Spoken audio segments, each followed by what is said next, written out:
For the next 2 hours, we're going to be talking about the death of Chris Benoit, his wife Nancy Benoit, and son Daniel, the circumstances, the double murder-suicide that took place over last weekend, and a lot of questions that will never be answered. You know, I mean, if you're looking for, we're going to do our best, you know, and you can call us at 1-800-878-play, and we're going to take as many phone calls as we can. In the second hour, we're going to have superstar Billy Graham, because he's got a very unique perspective on a lot of this, and take phone calls as well on that. It's been a week that I will, you know, this has been just a horrible week, and that's the only way I can put it. And for Brian, you know, it's just got to have been terrible. So Brian, anyway, I don't know what else really to say other than you holding up okay? I'm holding up all right. Yeah. You mentioned pretty much everything, but we were talking just before the break about Chris Jericho, and you know I guess what he was trying to say was that this guy that he knew was not the guy who had done this crime, at least, you know, as far as in his brain. And all week I've been trying to sort of get to that point that he's at, because I don't know that he's at that point, but that's definitely the point that he was able to trying for to television. get to. Because he's no less confused than anybody else. Yeah. But I think that's the one thing that everybody, I think all the guys in WWE, the same sort of thing, are trying to wrap their heads around, is the fact that they knew this guy for so long, and he was, you know, a guy that all those guys grew up idolizing, and he was revered in the locker room and so respected, and now they have to come to grips with the fact that he also killed his wife and child. You know, it's funny, because I was talking to, or actually I just before the show was emailing someone from there, and you know, the thing is probably more wrestlers, and I don't think anyone, I think that the one thing with the media stories, and there's a you know, incredible amount we can talk about the media, you know, coverage of it, which some of it was very good, a lot of it was very good, and a lot of it has been just beyond horrible, is that I don't think that they've actually put in context the respect as a wrestler Chris Benoit had. I think that part of I think that they've been able to ascertain that he was liked by a lot of people, but I don't think that his standing or his level of being a great wrestler has really been, you know, out there, to the idea that, you know, there are all kinds of people in WWE who grew up, and none of them, I mean, like, realistically, I mean, people may wanted to be the next Stone Cold, and they may wanted to be the next Rock, but the one who they wanted to be, who they emulated in the ring, the two guys were really Chris Benoit and Shawn Michaels, I think, more than anyone else. And for the younger guys, I think maybe even more Chris Benoit. Yeah. Yeah, it's a tough situation, and I did a lot of interviews, and I tried to explain that aspect of it to people, you know, more so than just everybody liked him, but what a respected figure it was, and I guess that when you try to explain somebody to somebody that doesn't follow wrestling, you know, he was one of the best wrestlers there's ever been. They sort of have this idea of, well, it's fake. What does that mean? And I don't think it's funny, and I don't think that anyone can, you know, put the context of, like, you know, the type of a person, you know, in another, you know, sport or a field of endeavor. And then at the same time, you know, you're going like with Brian, you know, like, you know, you were real good friends with him, and you know, I liked the guy for 20 years. I met him in 1987, and you know, never a bad moment with him. Always respectful. And then you're going back. I mean, like, the first couple of days for me, it was so horrible because I'm thinking, like, you know, I mean, I always wrote, you know, generally speaking, I would think I almost always wrote good about him because I respected him so much as a performer and as a person. And look at what he did. You know, I mean, he did something more vile than any wrestler that, you know, promoter or anyone has ever done. And it was really, you know, to deal with that was just so difficult. And everyone had trouble dealing with it. And then the media frenzy, and which may get worse, because there's a lot of things that could still come out. You know, that, you know, I expect will come out, and it's just like the tip of the iceberg. And then there's the question of what drove him to this. And you know, and all the roid rage and the steroids, and it's like, the steroids are part. I shouldn't. We don't know, but the steroids may very well be part of it, but not the way. I just feel like that. 20 years from now, because of how this coverage has been, and just because of how the entire public, for the most part, thinks of what happened, that someone's going to do an article. Everyone will do articles on roid rage, and the number one example of roid rage in the history of our society is going to be Chris Benoit. Yeah. And it wasn't, and it probably wasn't even that.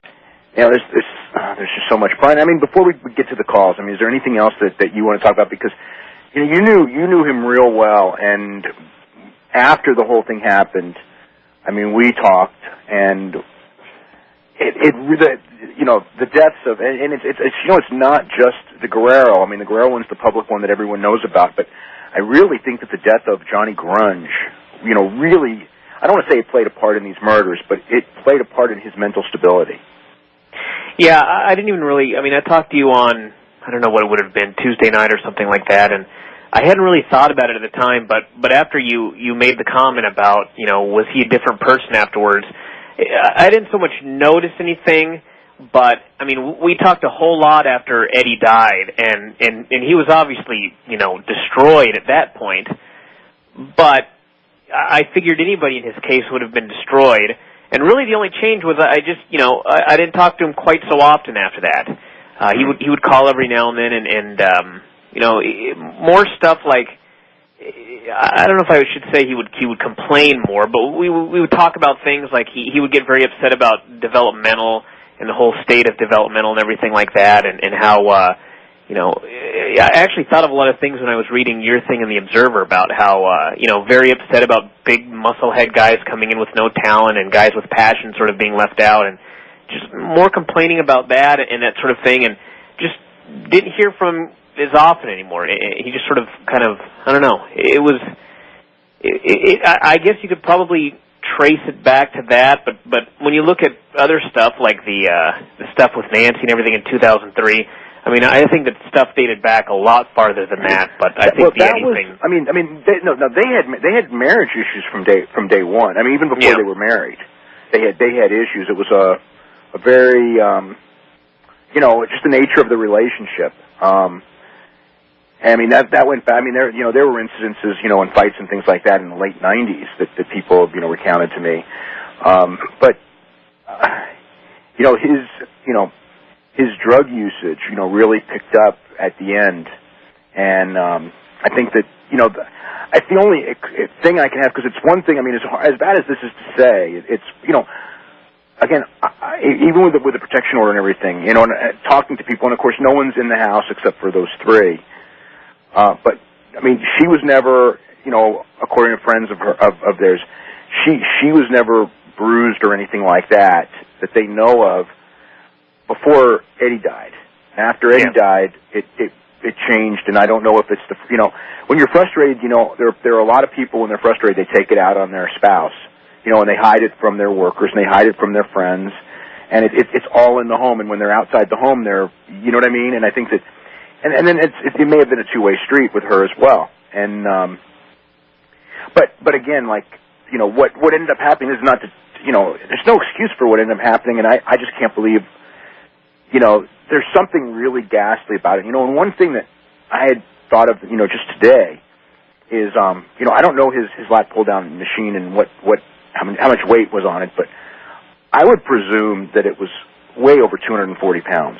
And the reason I say that is, at first, when I had heard the whole details of what it was, I presumed, I mean, this is a small detail, Brian, I think you'll be able to understand this, and Billy Graham obviously would too, is I presume that he put the pin in the stack, flew up in the air really fast, and died, right? He put the pin in 240 pounds.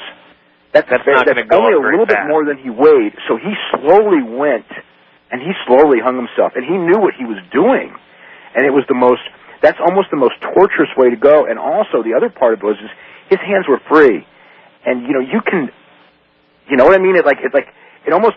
Someone was talking to me about hanging yourself in the manner that he did, and said, like, most people who would do that would, as they are hanging, just naturally, just based on instinct, undo it, because he could.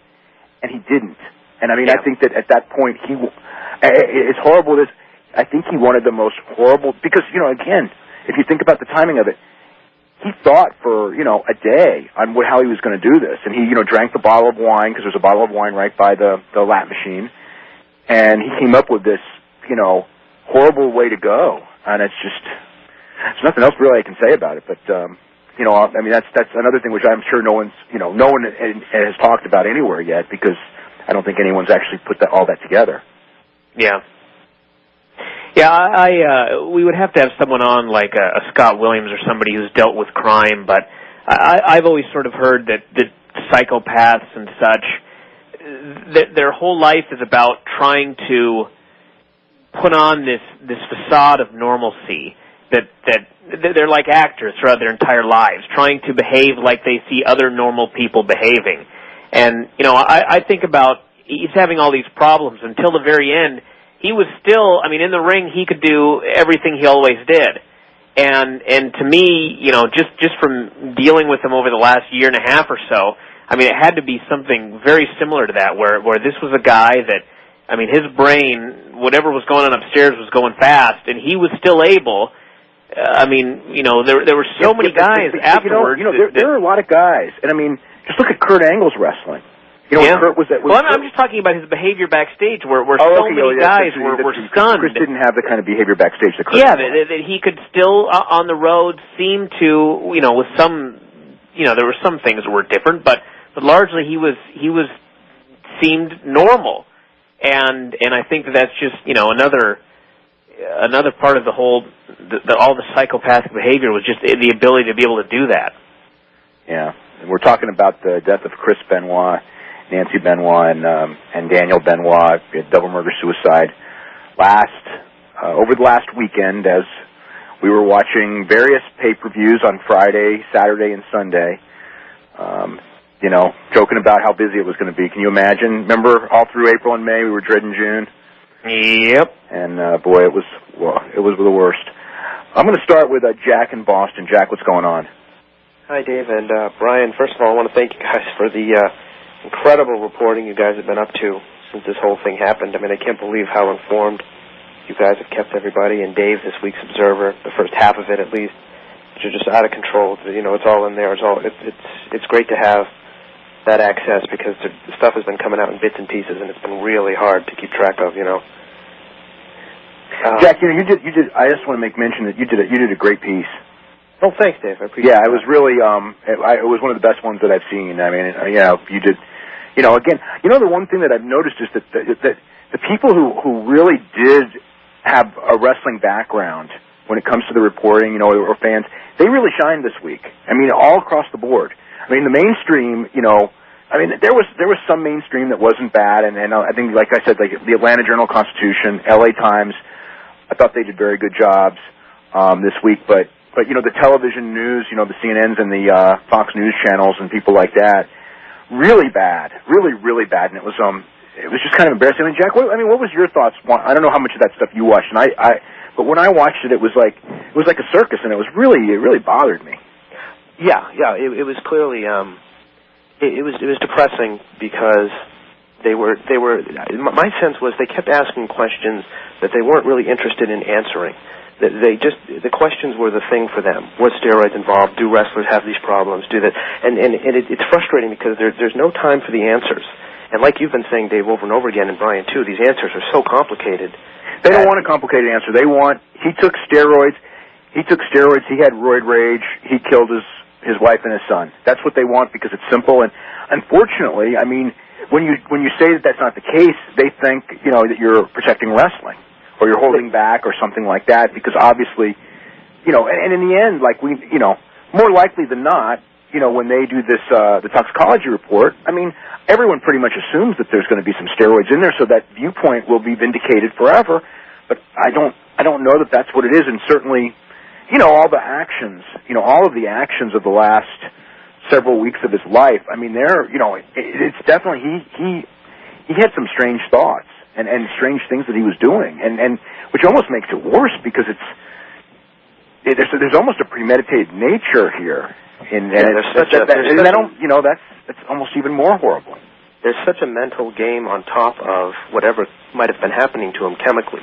I mean, whatever role drugs might have played in getting his mind going this way, I still think at the core of it, the issues were separated from doing drugs. And really, I mean, I don't know if you saw Dave O'Reilly, where Irv Muchnick was on. I mean, he got shouted into the corner faster than I've ever seen anyone on that show, and that's saying something. When he tried to draw the distinction about Daniel having Fragile X syndrome and talking about why that might have been caused for the needle marks in the arms and all this, it took 0.5 seconds for O'Reilly to completely dismiss Muchnick, who knows more about wrestling than anybody else that was on that show, as someone that's an apologist for Chris Benoit and this kind of creepy wrestling fan that has no regard for the facts in front of them, when really they're talking the needle mark story. I mean, like the needle mark story and the Wikipedia stories that came out this week were just incredible, because both of them, like immediately, before they even came out, were basically fraud stories.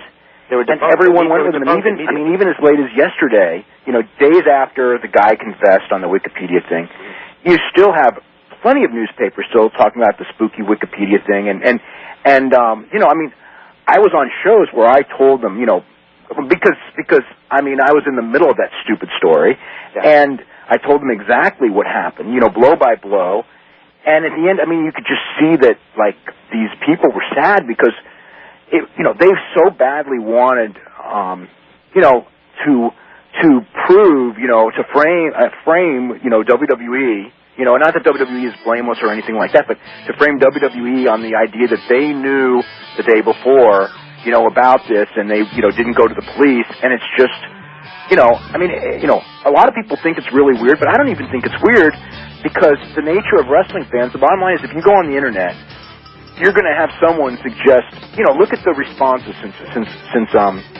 Chris died.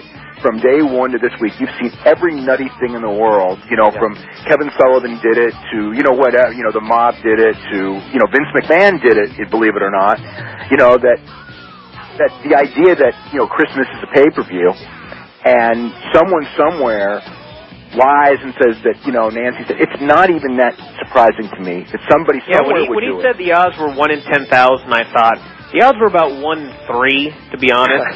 And you happen to get it. If you're going to say, if you're watching this pay-per-view and it's Chris Benoit and he's no show in the pay-per-view and he's not there at the pay-per-view and it's a personal reason, what you're going to come up with, no one knows about the kids, so you're going to the first thing you're going to say is, no one really, his parents or his wife.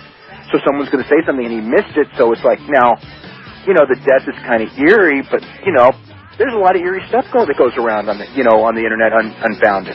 So, I mean, I think the odds are about 3 to 1 that someone would have come up with that just based on that, and that someone then would start posting. Because, I remember, they talk about the posting was from Stamford, Connecticut. What they failed to tell you is that when they took his post down, there was another guy in Hicksville, New York, and another guy in Australia who tried to post it again, because once that story was on places and credited to me, which is, one of those wonderful things, it was going to get posted constantly until they froze the site. I mean, I think, when you look back at the nature of how Chris handled death, because, I mean, the one thing, like I said, I was not as good a friend of Chris Benoit as Brian was, but as I look back, a lot of my dealings with him were surrounded by death, which made it very, another weird aspect of it, just because you look back in so many of the people, and Owen Hart being one of them, that passed away over the last several years. I mean, he faced the death of, and everyone in wrestling's done this, has faced the death of a lot of friends in a very short period of time, and, not deaths of old age, deaths of people in their 30s or early 40s. And, I mean, I don't know. I think that the Eddie one just seemed to me to be the trigger point when I really think back on everything. It's kind of an unsettling question, Dave, but I think one that might be revealing to ask is if you've heard anything about wrestlers in the WWE locker room suddenly looking at each other a little more suspiciously because Chris Benoit had no outward signs, that we knew of that he was. I haven't heard anything like that. I don't know. I mean, everyone. I would really be surprised by that, because the way that when everybody was asking about roid rage and everything like that, and Fragile X and the stresses of wrestling, the thing I always said was, as far as steroids are concerned, they've been a part of this business for 40 or 50 years. And as far as every other stress that Benoit had, from steroids to some street drugs to God knows what else, that's stuff that every wrestler has, or not every wrestler, but has been a part of wrestling for so long, and we don't see guys killing their wives and children. I mean, we see a lot of premature deaths because of this sort of thing, but we don't see what happened with Chris Benoit. And I think I would think that everybody probably recognizes that this was an incident that the wrestling business and everything about it probably didn't help matters, but it's not like the wrestling business created this creature, which in some ways, it may have, but there was something special and different about Chris Benoit, and not in a good way, that caused all of this. The funny thing is that when you look at some of the symptoms of people who do this, the same, it's like the same gene that made Chris Benoit this great wrestler, it may be part of that same gene that made him the person who went crazy and did this. In the sense of, those, just when you look but it's a thing that has to do with just human beings in general that are this way. Yeah, not something when you look at perfectionists, because here's another one too, is like the two guys. I wrote this about Eddie Guerrero, and I didn't bother writing about Chris Benoit, but it applied to him too.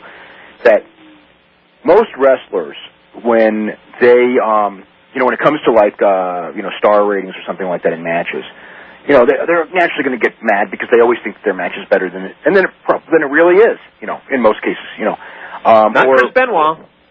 Yeah, Eddie Guerrero and Chris Benoit were the two exceptions in the sense that they always thought their matches, like if you read Eddie Guerrero's book or talk to him, he'll accept that match with Art Barr against Octagon and Santo in Los Angeles, and he'll accept the Vegas match with Rey Mysterio as being off the charts, outstanding matches. But a lot of the other matches he had that were just great, Eddie Guerrero would not accept as being great. And Chris Benoit, I remember when I would see him live and everything, and he would ask about, what did you think of my match? And, and generally speaking, they were just incredible matches when he would say it, and I would go, it was incredible. And he would just start picking flaws away with it. I remember one night we were in Japan, and it was a tag match, and Benoit and Guerrero were on different sides, and I'm almost sure it would be Jushin Liger and Shinjiro Otani would be the partners, but I could be wrong. But it was in this gym where it was cold, and the crowd was dead, and they tore the house down. They were in the middle of the card, they tore the house down. Nobody afterwards got 1/4 the heat they did, and we went out to dinner afterwards, and they just thought it was another house show.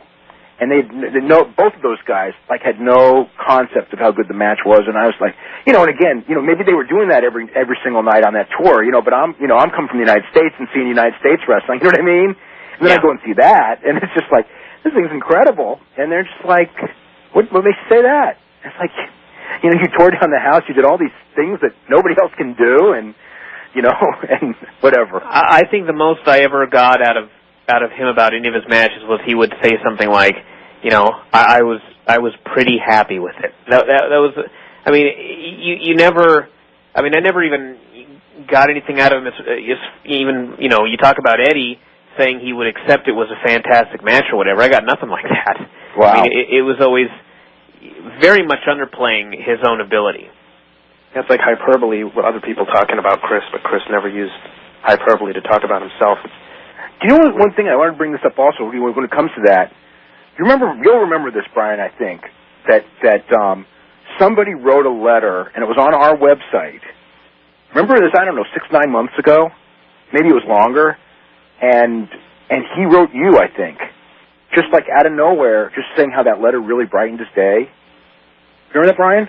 What letter was it? It's just a letter someone wrote about how, watching Chris Benoit makes me so proud to be a wrestler fan. This is, nothing that 500 people haven't written, but one day somebody wrote it and it was on our website, and I remember Chris, sending you the letter, because you told me about it, how happy that he read that letter and how happy that made him. And it was really weird because at the same time, like, no wrestler, I was thinking, because you even said, like, what a nice guy. And I was thinking, like, no wrestler, I mean, even if a wrestler was reading the website and someone said something like that about him, they would never write a letter about it. You know what I'm saying? Yeah. It was just, and looking back, I'm thinking that he must have been, as funny as it sounds, I think he was probably, like, really down. And that probably, it was, as he was so down, that kind of, like, lifted him. It was one of those, he would, I don't know, I don't even remember what I was about to say. I'll just move on. I remember what I was going to say. What? I remember what I was going to say. Okay, go ahead. It was actually in reference to that. I mean, one of the hardest things this week was the fact that, as I said to you, and as I said to a couple of friends of mine, I mean, I would have these talks and get these emails and such, and I would read them, and I would always finish with that thought of, what a nice guy. Like we talk about the level that he achieved in this business despite everything, and what a level of worker he ended up being, and you would think that there would have to be something that, it just almost seems like you'd have to have some sort of ego about it or something like that, he never projected an ego. I mean, never. It was never there, and it was even when he was on top and when he won at WrestleMania, and I mean, I think he felt very vindicated when he won at WrestleMania. I know he did.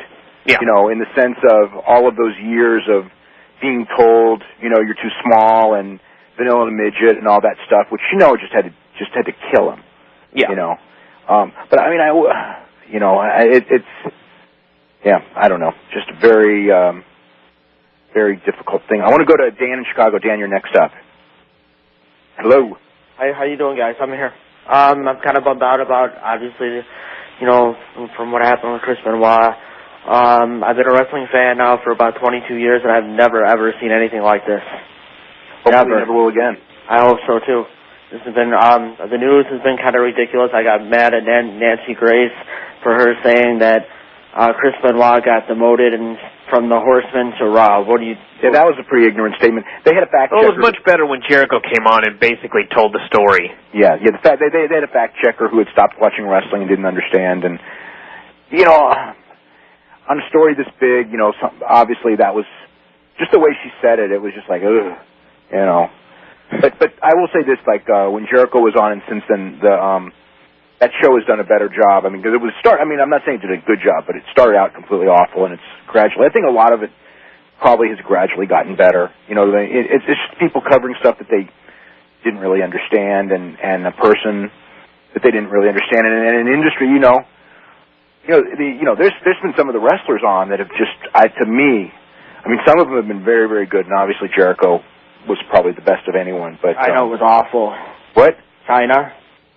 I didn't see China, but I can just imagine. But I mean, I saw Brian Lawler, and it was just, and some of them have just been complete embarrassments. And I didn't see, I don't know what happened with Deborah Marshall and Bill DeMott. I mean, because I haven't seen that yet, but what's funny is that on that one, it's like half the people say that, Bill DeMott was terrible, and half the people say Deborah was terrible, so I don't even know. Deborah was okay. I thought Deborah was fine. Bill DeMott was trying to put her in her place. Uh-huh. So that was kind of interesting. Deborah was telling her story about the way Stone Cold was with the supposed roid rage.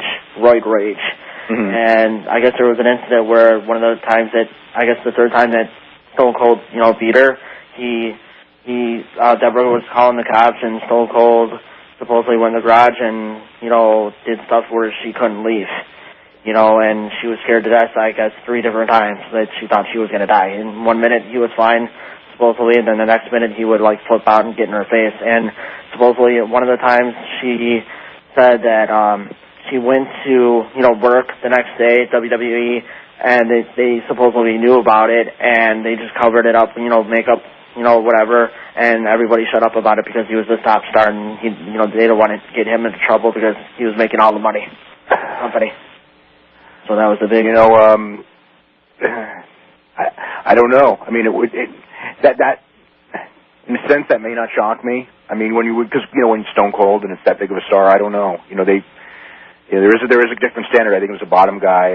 There'd be a lot of outrage. Yeah, and then Bill DeMott was saying, "Well, where were you 5 years ago? Why? It's amazing that you're coming out now." You know what I mean? When all this is going on, and she kept on saying, you know what? Well, isn't there a reason she's coming out now? Well, exactly. That's why I kind of, you know. Well, I mean, certain things trigger you, especially considering, you know, that Nancy, you know, you know what I'm saying? I mean, the timing of it, it's going to trigger her. I don't like the thing that's like, you know, why are you coming out now? I mean, again, I don't know the whole story with her and Steve Austin, you know what I mean? But, you know, questioning the timing of it, it's like, you know, this is the timing that people are going to want to listen. Another time they wouldn't even give her, you know, I think a lot of people wouldn't give her the time of day anyway. And when, you know, Bill DeMott was going at it with her, Deborah said that, Bill, would you want a 500-pound guy putting a knee in your back and, you know, beating the you-know-what out of... Well, he's not exactly 500 pounds, but... Well, no, I know, well, you know, Deborah was saying, well, Stone Cold did that to me, and I'm 120 pounds. That's what she was trying to say, you know. Because that's the 500, because I was thinking okay, now I understand it. Yeah, a guy twice my size, like, you know, twice your size, sure. Now, that actually makes sense. Okay, I hadn't, okay. And my other thing that I wanted to talk about was erasing Chris Benoit from the history books. How are they going to be able to do that? I mean, you know, already I was flipping through the TV, and the Spanish channel was on, and they usually do Raw from the night, you know what I mean, that week. I guess they do it from Sunday from Monday. They do it a little differently. And I looked, and they were showing highlights from different pay-per-views. And yeah, because they didn't want to show the tribute show. Right, exactly. How do you erase somebody from existence when we're going to find out? We're going to find out how you do that, because there's all those DVDs, and he's I mean of those pay-per-views, and he's in, you know, every, you know, I mean probably 80% of the pay-per-views from 2000, you know, on. Right. I would think. So it's going to be tough. I sort of thought about this a little bit when they did I guess it was Sunday night when they were showing clips of different things, and they wanted to show the clip of Eddie winning the title, and they were sort of forced to show Brock Lesnar, but I mean, aside from that, you just never see Brock. He doesn't exist. Yeah, so Bill Goldberg didn't exist. Yeah. And what do you think they're going to do on Monday? I think they're going to try to do a show, and they're never going to mention his name. I don't know if that's the right way to do it, but I'm almost sure that that's what they're going to do. Okay. I think they're going to go out of their way to do a normal show tomorrow night. So I heard it was going to be kind of a fun show, was the way it was worded. Yeah, probably with no heavy-duty violent angles for sure. The only thing I kind of disagree with is I feel bad for Daniel and Nancy, because Nancy was part of the wrestling industry for a long period of time too, and she's. I feel horrible for everybody. For everybody. Well, you know, the Nancy thing. I mean, what's sad about Nancy is that her life and contributions have been, you know, kind of whatever the word is, you know, kind of like not given credit because so much focus is on him. Right, and they were talking about the brain, okay, with Chris Benoit. Now, if they show that steroids had no part in this whatsoever. No one said, except for WWE, in a very poorly written press release. No one said that steroids played no part in this. My thing is, if steroids very well may have been one of the many factors. Okay, let's wipe out steroids then. If they're going to look at the brain, I was telling this to my wife, shouldn't they look at if this is the medical condition that Daniel had, and Chris Benoit is kind of small. My wife knew immediately, she saw Daniel's picture, oh, that kid has a problem. You mean to tell me WWE did not know that Daniel had a problem? WWE did not know Daniel had a problem. Chris's best friends didn't know Daniel had a problem. Nobody knew, and I don't even know Daniel's grandparents on both sides didn't know, and I don't even know, nobody knows for sure that he actually does. Okay. That's the thing. It's like that Fragile X thing, we don't know for sure that that's a true story.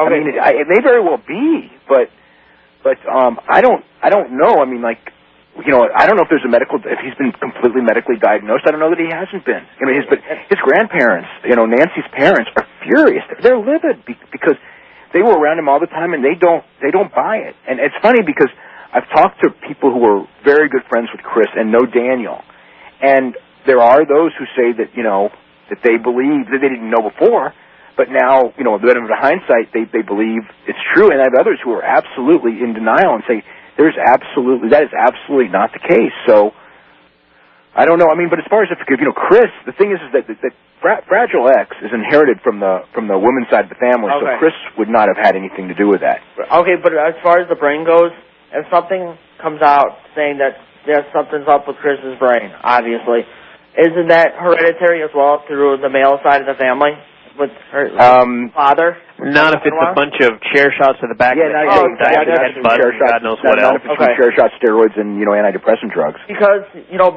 if he's psycho, my thought was, okay, is that hereditary? With the anger, is that hereditary? Where the father had anger, okay, now the son's gonna have anger as well. Like, who's to know? I never heard of. I don't know. I don't know the answer on that one. We've got to get running, okay? Yeah, I really, I just want to say, I got like 4 hours worth of news footage. I'm just like sick of everything, just like everybody else is, and I hope we get to the bottom of it soon.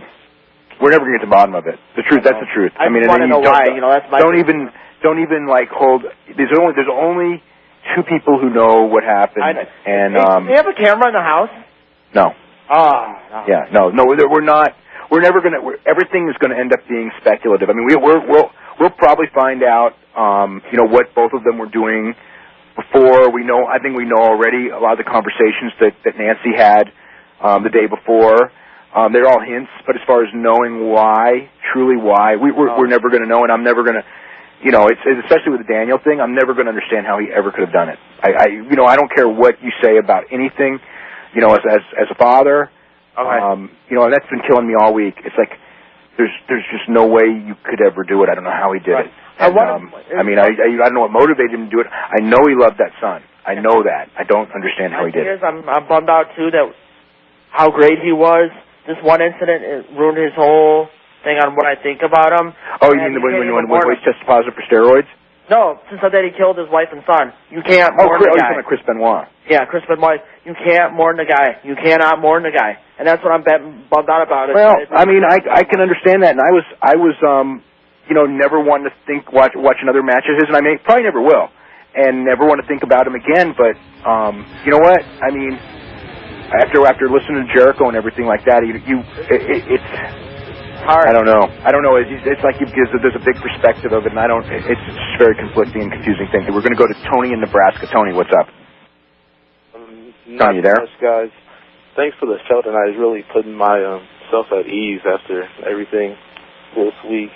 Kind of the last call, I kind of took some of my questions, but do you think Benoit's going to be erased from history completely? Is it going to be like a dirty word? You know what? In the long run, I mean, WWE may very well erase him from history. Who's to say? But you can't erase someone who you really can't erase someone from history in the real world. They'll try, but yeah, he won't be any more than O.J. Simpson can't be erased from history. Okay, because myself, I'm like extremely confused about the whole situation. There's nothing There's nothing that can come out that can say that killing a 7-year-old is okay. But I've come to kind of grips. I'm still a fan of the wrestler, Benoit. Definitely not the man. I didn't know him as a man, especially not, as well as Brian has. And also, Brian, thanks for the updates on Figure 4 Online this week. Sure. It also helped me deal with this a lot as well, because I've been watching Benoit since, I think, like a Clash of the Champions versus Brad Armstrong, but he's still under kayfabe, thinking this guy can one day be a WCW champion. Like, I wanted to see him with matches with Sting immediately, and little did I know that the size took him like forever to get over. So I'll try to leave you guys with this crazy story. Like, the thing that caught me the most is the Bible that he laid next to himself and his wife and son. Is almost as if he knew he was doing wrong and wanted salvation. I'm sure there was something there. Obviously, yeah. I'm sure there was. We're going to go to Alan in Florida. Alan, what's going on? Hi, Dave. This has been like the roughest week. I've been a fan for 23 years. It's almost surreal. It is surreal, absolutely. It is. And I want to know if anybody had ever seen that maybe she was, leaving him, and if there could have been an intervention or anything. What did you say? I didn't hear what you said. An intervention as far as anybody knowing about Nancy perhaps leaving Benoit? Yeah. You think? Well, I mean, they'd had rough times throughout the years. So, I mean, as far as, People that were friends of theirs in Peachtree City knew. Yeah. It did? was not. I don't know that wrestling people knew. I mean, I had she heard was ready to things leave? 2002, 2003. I hadn't really heard anything lately. Yeah. As far as any real issues. I mean, she was ready to leave. I don't mean to cut you off. What? She was ready to leave. Is that the catalyst? Probably. It's definitely a theory. Yeah. It was the police theory, so that very well could be it. Yeah. Yeah. And as far as Vince McMahon, not wanting to mention him, and I think that's just for public relations. I think everything they're doing is public relations. I mean, obviously, they're the first thing they want to distance themselves from him as much as they can. Obviously, they want to downplay the steroid aspect of it as much as they can. They're looking for. I think that I think they handled it very, very badly all week. Well, I won't blame them for the television show, although you can blame them for that. I just don't really choose to. But as far as the press release they wrote on Tuesday, the minute I saw that thing, I'm going like, I can't believe that they're doing this. Damage control, that's all. Yeah, but it was just poor damage control that was going to bite them back. I mean, within minutes, I knew it was going to bite them back. You don't have something like this, and then try to use, Vince hates the media as this horrible. You don't, in that situation, antagonize the media. This is not the week to do it. Maybe some other week. Right. So I just felt that wasn't a good move. I mean, as far as we're moving from the website as far as that goes. I mean, that probably is. And never talking about it. It's weird because on the SmackDown show, it's almost like it's what everyone's thinking, and then you're not talking about it. It almost feels like you're running from it. But then at the same time, it's like, how do you address it in the middle of the show? I mean, I know TNA. They wouldn't talk about it either. And everyone who's watching TNA, they're probably, what else are they thinking? You're not thinking about wrestling right about now. So, is he going to censor people bringing signs or anything? What about Benoit? You think Vince is going to have those signs taken or what? They already confiscated signs on Tuesday at the SmackDown taping, so yes. Yeah. Oh, I don't think that they want any signs in the audience at TV tomorrow. Yeah. No, they don't. There's so. There's no. Okay. There's no chance that somebody else did this, right? All right, we're going to go. Is Billy Graham up? Yeah, I got you, Dave. Billy, how you doing? Yes. Thanks. Hello. Thanks for having me on, Dave. I appreciate it. Yeah, I really, we talked the other day, and I really wanted to get you on because of all the people I know, in some way, I think that you can. I don't know that anyone can relate to what he was going through, but you and you went through some horrible periods at different times of your life, and it's like how much.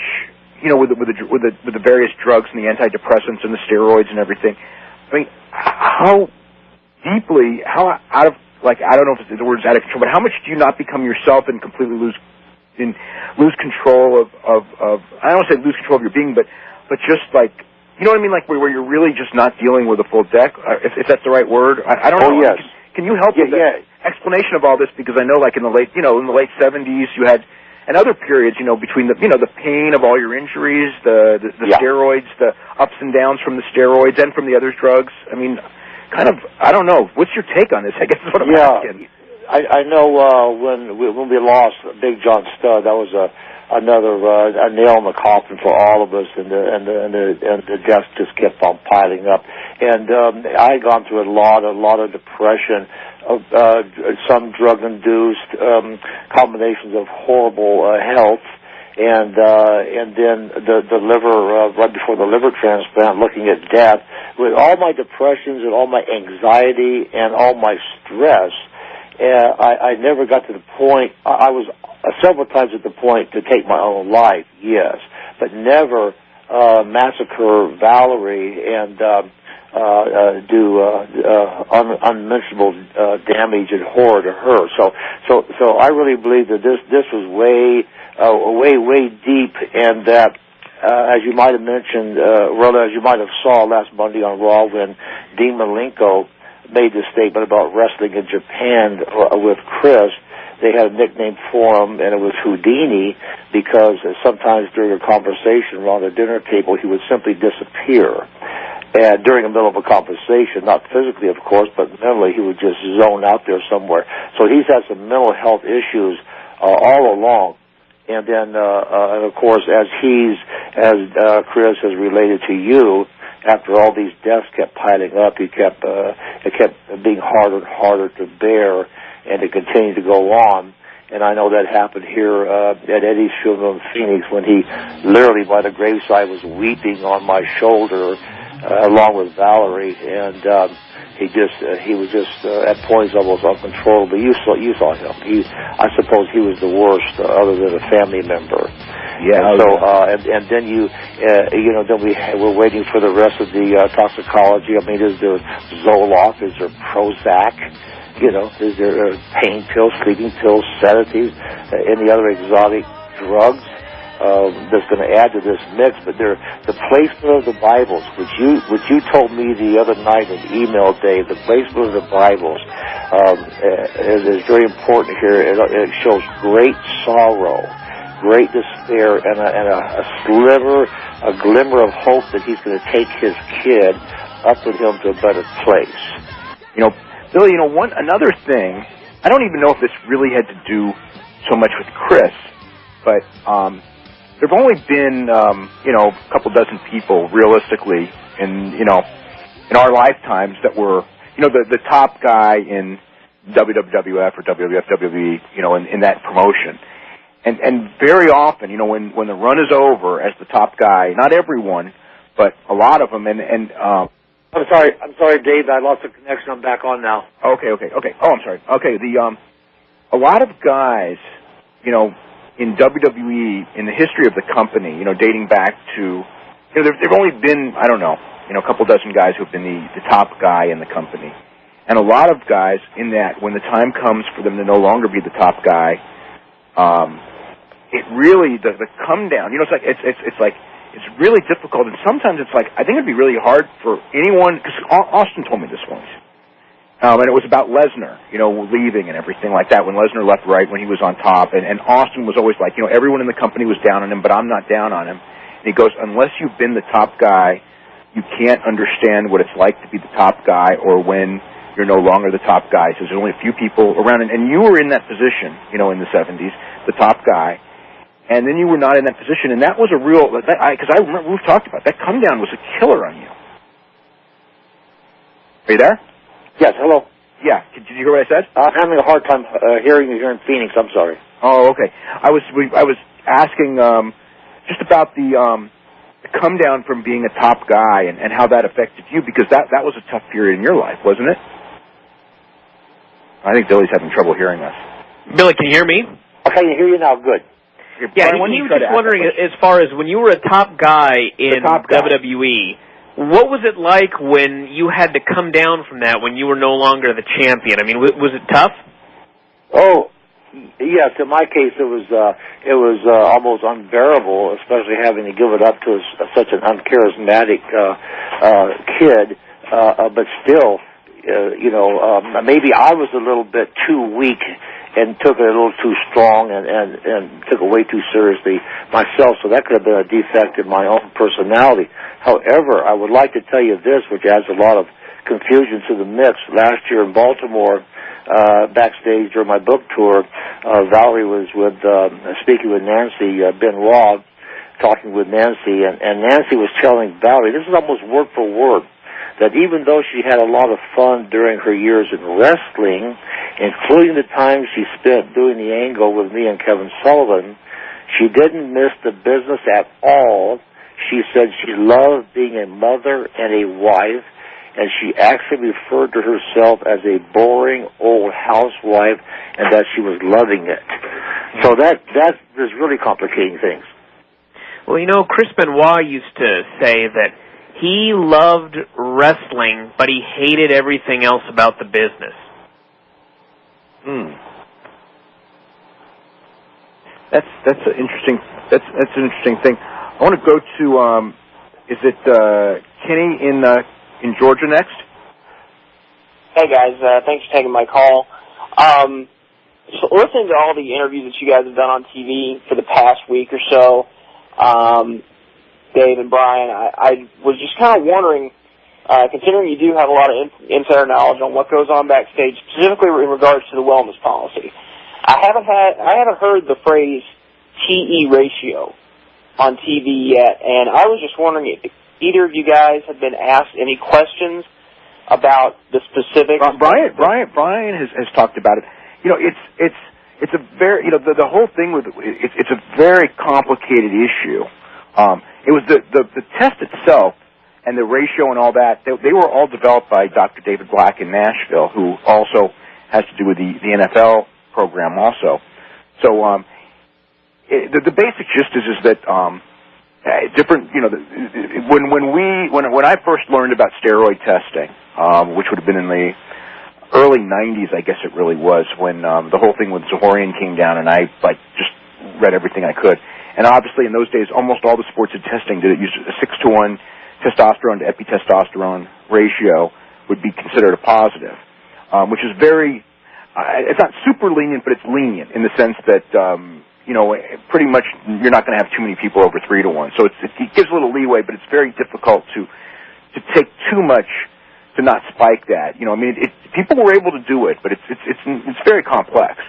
The WWE policy is 10-to-1, but at the same time, if you're over 4-to-1, they monitor you, so it's considered kind of like, you know, they may not suspend you, but you're being watched. And I think NFL might be 4-to-1, and it's so yeah. There's a difference there. One of the things about the situation that's really tough on this one though is that you don't want if these guys that have been on steroids, let's just say a guy's been on steroids for 10 straight years, it's done a lot of damage to his normal testosterone output. So if you have a guy like that go cold turkey, you know, without weaning off, you know, he's going to go through major depression and some physical problems, and I think that's not good either. And okay, I'm back online. I got disconnected. I'm sorry. But the deal, you know, that's why, like, theoretically doctors can prescribe and do prescribe to people coming off, you know, maybe low levels to, you know, basically keep your health up and everything. And I can address that issue right now for you. Okay. Yeah. I mean, like, so you know, Billy, why don't you do the whole situation is that you do that, but what happens if you have a doctor who is willing to abuse that, you know, and use that thing? And, you know, we don't know what the case is in this situation, but you know, they're friendly doctors of wrestlers, and then now all of a sudden, you know, you've got another can of worms. So, Billy, yeah, go ahead on this. Oh, yeah, this is what happened to me after my liver transplant. I was still not feeling up to par like I should have been, and the doctors noticed that, even though I felt great. Lo and behold, my testosterone level, free-flowing, was below low normal. Low normal for the Mayo Clinic Hospital here in Phoenix was like 350. I was down to 150, 125. And so, bingo, they put me on Androgel, which is testosterone replacement therapy. And I have to take now 150 milligrams a day of testosterone, which has brought me up to a normal level.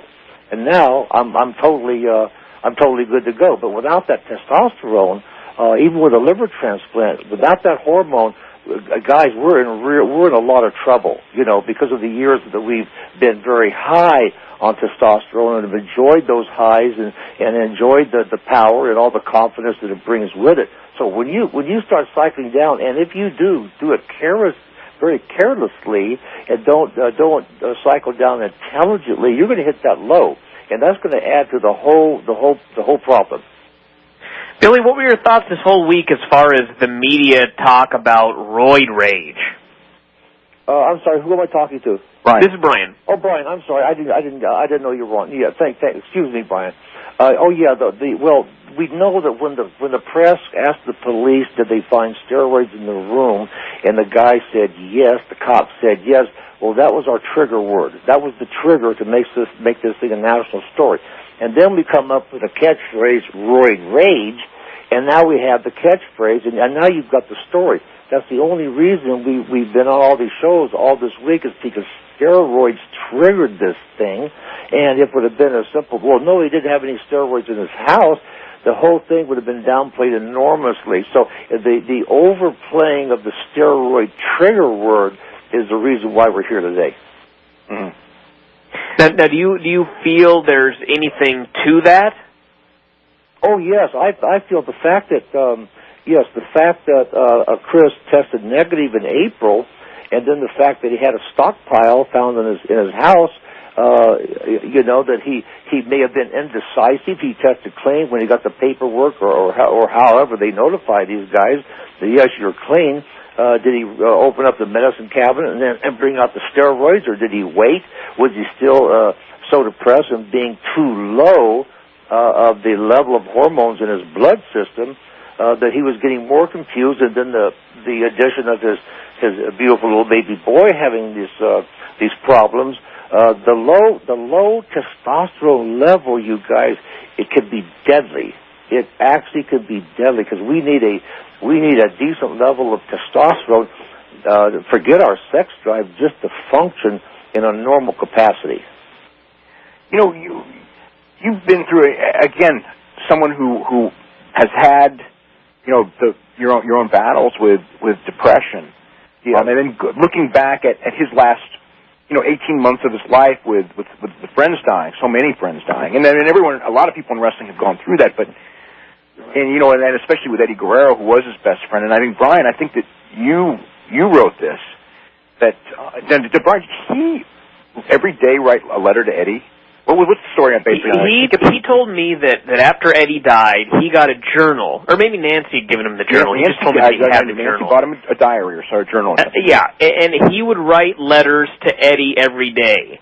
And, he basically said, I'm not crazy, I just, I feel like when I do this, I'm talking to him, and it helps me get through this whole thing. Billy, what do you... Again, going through this and having been a wrestler and having also been friends with him, what do you make of this? I tell you what. Well, let me revise my statement a minute ago.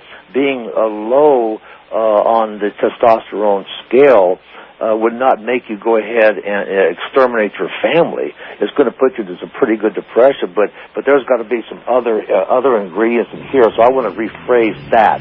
It'll certainly make you depressed, but I think Chris Benoit, according to the statement of Dean Malenko, that he disappeared on people in Japan years ago while holding a conversation. The depression over Eddie's death, and as you mentioned to me the other night, even with Sherry Martell's death, and these things kept adding up. I believe according to Dean Malenko, he had some sort of a mental illness going way back then. See? So, I don't know if they saved a part of his brain, and they could, we know they saved his organs to get all the drugs. They tried, and we don't know if it's going to be valid because it took so long in finding him, and the heat was so great in the house because he didn't turn on the air conditioning, and that they don't know if they're going to be able to. At the beginning they weren't going to do anything, but Chris Nowinski and some other people, said we need to study this brain, we need to learn. And I think that there's going to be an attempt. They just don't know if they have enough tissue that they can really determine anything.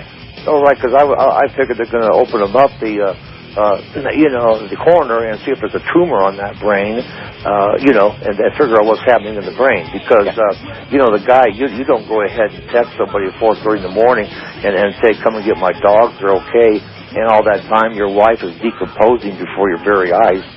Yeah. And your child is decomposing before your very eyes. Yeah. And just think about this. This is a tragic thing here. Think about the fact that the guy was no question in his right mind doing the texting, and he has to get everything set up and rigged up to hang himself. Now, what kind of hell, human misery that he was going through also after he did these demonic acts and he got back to his own senses. He had to go through going through hell himself. We're going to go to Tim in California. You're here with us and Superstar Billy Graham. Hey guys, how you doing? I used to be an old Yada caller and listener, and it's the worst possible reason to be calling you guys again. Yeah, it is. It's the worst, no question. It is. But I remember though one of those early shows Benoit was on, and Chris Benoit was the very first guest in the history of this show. And if I remember correctly, in October of '99. And didn't Brian Hildebrand had just passed away as well, right? I'm trying to come up with that. You may very well be right. Because I remember he was talking about Hildebrand was one of his best friends. Brian Hildebrand was one of Chris's best friends. I was with when Brian Hildebrand, very shortly before his death. There was a big benefit show in outside of Pittsburgh that we went to, and Benoit and Jericho and I don't remember who else, but probably Guerrero and some of those guys. A lot of the WCW guys were there, and I just remember. I remember the scene. I actually wrote about it. Brian, Brian loved Chris Jericho. I got to tell you about when Brian Hildebrand was dying. He would call me from time to time. And he would never complain about himself, and he would always tell me, I go, Brian, how you doing? And he goes, I'm fine, I'm going to lick this. And he would, we never really dwelled on the subject because he never wanted to. And he would always, this was in the WCW days where Chris, he thought Chris was the best wrestler in the company, and he would all he would always talk about is how Chris is getting the shaft, and, Chris, that was Brian's favorite subject was, Chris Benoit. And I just remember we were at this thing, and Brian was, maybe 100 pounds, and I think deep down, like we knew this was probably going to be the last time we were ever going to see him. Even though Brian, was, why is all this fuss about me? And that's the kind of a guy Brian was. Why is there this fuss around me? And I saw Chris, and he was crying, and then I kind of started to cry, but Chris was crying, and Brian turned around, and he just goes, Chris, what's wrong? And and he couldn't fathom, and then he just go, Chris, we're going to go to the mountains, as soon as I lick this disease, we're going to go to the mountains, my family and your family, and, and Nancy and Brian's, wife, Pam, were best friends as well. But I just remember that Chris, what are you so sad about? We're going vacation together pretty soon. And, that was another, when I looked at the list, because again, this is all going on, and I, really just don't think about it. And then something like this happens, and I'm thinking about, my interactions with Chris Benoit, and I see, again, how so many of those guys, Brian Hildebrand, like I said, was a great friend of his. Owen Hart, he broke in with Owen Hart, and they were friends. Brian Pillman was very close with him. They were in the Horsemen together and all that. And then, and then Eddie, Johnny Grunge, Victor Marr, which, a lot of people don't know, Black Cat, and I didn't even know this. Bad News Allen this year, who I talked with. Yeah, that's true. What? That's true. Bad News Allen was, was basically his, one of his mentors. But Victor Marr, I didn't know, at the time, and, Victor Marr would have been just a few weeks before Johnny Grunge and a month or two after Eddie. And we had exchanged a few emails on the Victor Marr thing because Victor was somewhat of a friend of mine from Japan, but I didn't know, this was my closest friend in Japan. He did this and this and all this stuff for me, and I knew they knew each other, and I knew Victor Marr was a really nice guy, but I had no idea that he was so close, and I was thinking, boy, this is a tough time for him. And I really didn't know, how close he was with Johnny Grunge either. I mean, I knew he knew him, and I knew they were neighbors, but I didn't realize that, they were, the Benoit family and the Durham family, they were very tight social friends. So, yeah, you look back at the last 10 years, and, he's a 40-year-old guy. And he's going through what a lot of guys should go through in their 80s.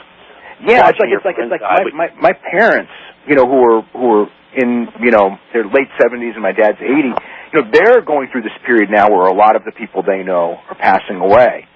But for a guy between the ages of 30 and 40, when I was between 30 and 40, yeah, there's some wrestlers who I knew, but I don't have 30 now. I never had one friend pass away, that wasn't involved in wrestling between 30 and 40. No, I can't. That's what I've been telling people because I'm like the token wrestling fan of my friends, and they've been coming up to me this week like, what the hell happened? And I said, well, it's a lot of different things, but that's the one thing I keep going back to. Is Chris Benoit watched his whole support system pass away. These were guys like Hilde, not so much Pillman, okay, but Hildebrand, Johnny Grunge, and Eddie Guerrero. Those guys were his support system. That absolutely. I mean, those were the guys that were the super close guys with him. And Dean Malenko and Chavo as well. But to have, you know, so many of them, that's, you know, and again, that doesn't explain or excuse anything. I mean, nothing explains anything. But you can see, I can, you know, look back. You know, Brian and I and Billy, we look back on this week and we could see that he was a tortured man the last several years. You know, especially the last year and a half. Yes, and you know, Dave, let me say this about the needle marks on the son's torso. Yeah. Shoulders, arms, and so forth. I called my endocrinologist here in Phoenix at the Mayo Clinic Hospital, who's treating me, and I asked him about those needle marks and the fact that they found this Fragile X syndrome, and the child did have some sort of I know being around the child, he had a large forehead, and, well, I thought he would probably grow into this, but they do in fact prescribe human growth hormone for adults to inject their children, just like adults inject their children for insulin. And so they said that was not out of the realm of possibility. The needle marks didn't necessarily mean that Chris was self-medicating his son, but they do. Oh, yeah. I mean, I thought that one was one of the stories that came out this week that I thought was just a BS story, in the sense that as soon as I heard the whole thing, it's like that's a medical use of growth hormone. That's actually what it's there for.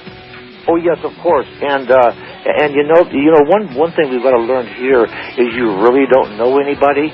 You know, you think you know somebody. We think we know Chris Benoit, and lo and behold, he's got these enormous mental issues. And I know the way he doted, all of us that have been around him, the way he doted over his son, always dressed him up in a little suit and tie and everything that we've heard all week, and taught him such beautiful manners. You know, to call people yes sir, no sir, yes ma'am, no ma'am, and that if he's in a room and there were not a seat for someone to walk in, he had taught this child to get up and offer the adult his seat. And so the amount of love and bonding with this child, and he knew there was something wrong with this child, and maybe we do know that the doctor may have given him some real damaging news about his future, and Chris could have possibly did not want his son to go through embarrassment in this life. We know how cruel children can be to other children. With all of his mental issues, he wanted to go ahead and take his son with him to a better place. Just like you, Dave, the placement of the Bibles tell me that is the case. Dave in Georgia. Dave, what's going on? Hey, Dave. Hey, Brian. Hey, it's good to talk to you, but sad to talk to you in these circumstances for sure, man. Good to speak to you too, Superstar Graham, as well.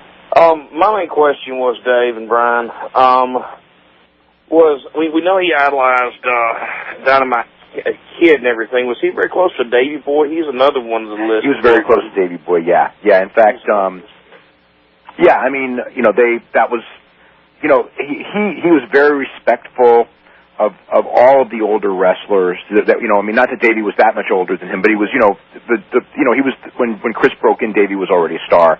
And you know, and Billy can talk about this. You know, as far as like when Billy would be at shows, you know, Chris was one of those guys that you know was just so respectful as far as guys who had made it and guys who were stars, because he was you know, a fan since he was a very young child. You know, and you know, Billy, you know, you could talk about a little bit about, you know, I mean, I'm sure every time, I'm not just talking like at the funeral, but whenever you would be at a show, I mean, Chris would always seek you out. Oh yes. As a matter of fact, I'm sure because of the bonding of coming through Stu Hart. Of course, that was number one. And then after Eddie's, Chris left his phone off the hook for almost 3 full days after Eddie passed, and I was trying to organize his funeral out here, and then he finally called back, and Valerie got a hold of him, talked to him, and he was apologizing, and Valerie says, well, wait a minute, you don't have to apologize to me because you've had your phone off the hook for 3 days. You know, we're all in sorrow, grieving here. But I know many times that being these different events that Chris would ask me when would be the next time he would see me, like, or can you come over to the hotel? Can you sit down? Can we have lunch together? Can we have dinner together? Can we talk? You know, and that was an amazing thing to me because I just really basically met Chris at the funeral service. And, you know, the thing is, you cannot you cannot take it for granted that everyone is going to be okay and make it through this life all right, because no one would have suspected also that Mike Awesome hung himself. Now, what was going on? We really haven't talked about that, but you're right. Yeah, that's right. The guy hung himself. See, and so you got to bring that back up to the picture. And I'm telling you guys, the whole bottom line is going to be an issue of depression, and all of its tributaries is going to be depression. Because that little boy, I'm telling you, the little boy has some, as we know now, has some health issues, and played with him, made him giggle backstage in Baltimore, and I will say this, I'll go on the record saying this, I don't know if it even matters at this point, but when Chris was ready to go on, the little boy was kind of running around the tables back in the catering area, and Chris had to come back into the catering area where we were, Valerie and Vicky Guerrero and some other folks. And he very sternly, he told Nancy, you better keep an eye on my kid. You know, that he felt he was a little bit out of control. Well, the little boy was getting bored backstage, you know. Yeah. But Chris, on no uncertain terms, boy, he put the eyeball on Nancy and said, you take care of this kid. You know. So there's a lot going on here, you guys. Yeah. Dave, anything else? Yeah, Dave, my condolences to y'all, because y'all didn't know him personally, especially. But where do we go from here? Are you aware of the WWF looking at changing any policies? I know after Guerrero died, they had the wellness policy and all. Are they looking at anything at all internally, or possibly? I know that. I mean, I don't know that any decisions have been made, but I know that lots of suggestions have been made to Vince, and I would suspect that something, and I don't know exactly what it would be. The idea of maybe having a counselor or something like that, I could really see that. Let me jump in real quick, Dave. I was at lunch yesterday here in Phoenix. We had our annual Athletes International Banquet and conference, and I was sitting having lunch with Animal and Greg Valentine and Animal's son, and we were talking about this deal. And Animal, of course, we're hearing everything that, Congress was going to get involved and so forth and so on. But the bottom line is here, Vince McMahon is promoting entertainment, just like Circus du Soleil or a Broadway play. There's no more fences. You can't. How are you going to regulate an entertainment company? You understand what I'm talking about? How are you going to go in there? I don't know, but I think that they're going to have to do something, just because. Right now, I mean, Vince is going to. I think Vince will definitely make a move. I don't know what the move will be. Maybe rotating.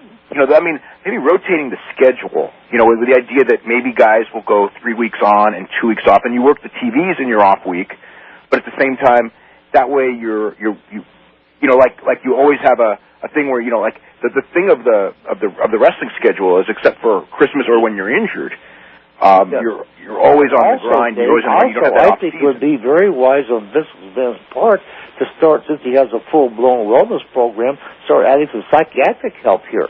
I would expect that one. I would expect, but at the same time, there's nothing can ever be perfect. And I mean, one of the things with not with all wrestlers, but the nature of a lot of wrestlers, I know, like ones that I know, even if they were troubled. And I think Chris fits into this. Pillman fit into it for sure. That even if they were troubled, and there was a psychiatrist or something like that on call, working for the company, they would feel it as weakness and would not avail themselves of it. Maybe at the very end they would.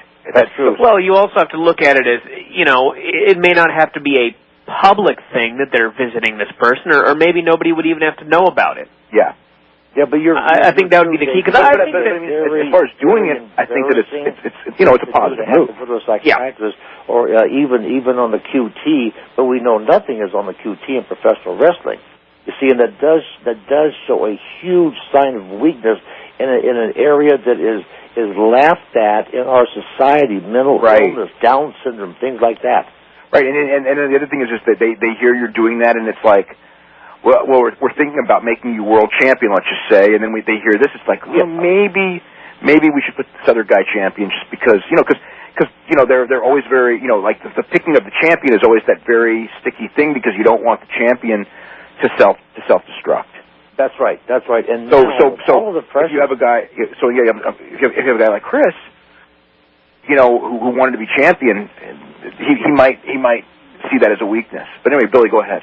No, you're absolutely right. And the thing is, you know, it is sports entertainment. You know, you get a sports psychologist in there, some guy that knows what he's doing, and you're exactly right. And the fact that all the wrestlers, after all, we are workers here. We work people. We lie to people. We deceive people thinking that we're hurt. We're trying to look like we're hurt when we're not. Trying to act like we're angry when we're not. So the very nature of our business is deception, bottom line. And so it would be very, very difficult to have these guys step up. Like you say, it would be a nightmare trying to pick some guy to wear the belt the next time around if you've got to do an intensely background psychological profile on the guy. Yeah. I can see that, definitely. Well, I appreciate your speaking out as well against drug abuse and steroids, Superstar Graham, and I want to thank you too, both of y'all, for stepping up with the media coverage. Y'all both, and a lot of other websites have had some great coverage, and it's really unfortunate to see what's going on, but maybe some change will happen down the line. I'm crossing my fingers and hoping for it, as I know we all are. And my condolences to all three of y'all as well again. Thanks. We're going to go to Kyle in Florida. Kyle, what's going on? Hey guys, how's it going? It's going all right. I got actually two-part question for you. The first one is, I mean, you guys would probably know, you know, you guys got some insight on everything. Was there any ever backstage, you know, controversy with Benoit, like where he was confrontational with the other wrestlers or fights that would ever break out? Actually, 2 weeks ago after that ECW match. Oh, well, they were all mad after that ECW, that the tag match fell apart, Brian? Yeah, the tag match, he went backstage and gave everybody a real browbeating, but that was his role, was to do that. Yeah, and when I first heard that, you know, I sort of thought, if I were him, I think I would have done the same thing, to be honest. But, I mean, that's his role in ECW was to teach those guys. So that's, I mean, that was kind of like, so that's not really, I don't know if that's really. Yeah, I wouldn't count that as a sign because, I mean, like I said, if I would have been in his position and perfectly healthy in a normal state of mind, I still would have yelled at those guys. My other question was, I'm sorry. My other question was, and I know it's a little inappropriate for what's going on right now, but I'm assuming they're going to drop the whole Vince McMahon death angle. Do you have? They have to, and I'm sure. No one's actually told me that, but all indications, all indications are it's completely dropped. They have to, you know. Yeah, I think it's appropriate. I think that they were going to have. I think that inevitably that angle was going to have to be dropped at some point, no matter what. Anyway. Do they know who they were going to actually have as the person who caused the whole thing? Did they make a? Well, it was going to end. The angle was going to end up with that Vince faked it. Right. So no one would have caused it. They were going to on Monday's Raw. On Monday's Raw, Linda McMahon was going to be arrested at the end of the show, but it was going to be a false arrest. So it was going to be kind of Vince's thing of because he was on trial and he thought he was unfairly arrested. So. He's going to have Linda, which is kind of eerie in the sense that it was the spouse in his vision. Yeah, Dave, let me say this real quickly. We've got a history here of seeing Alita having an abortion here. We have a history of seeing a lot of storylines that come very close to reality. And I would hope that Vince would be wise, of course, to distance himself from the death thing. And maybe try to, as he said on Good Morning America, I believe we're a company of entertainment. We want to make people happy and laugh, Well, I think they have to right now. I don't think that we're going to get any heavy angles for a little bit anyway. Anyway, Billy, thanks so much. Thanks, guys. And Brian, thanks thanks especially under the conditions of the week. And we'll see everybody next week.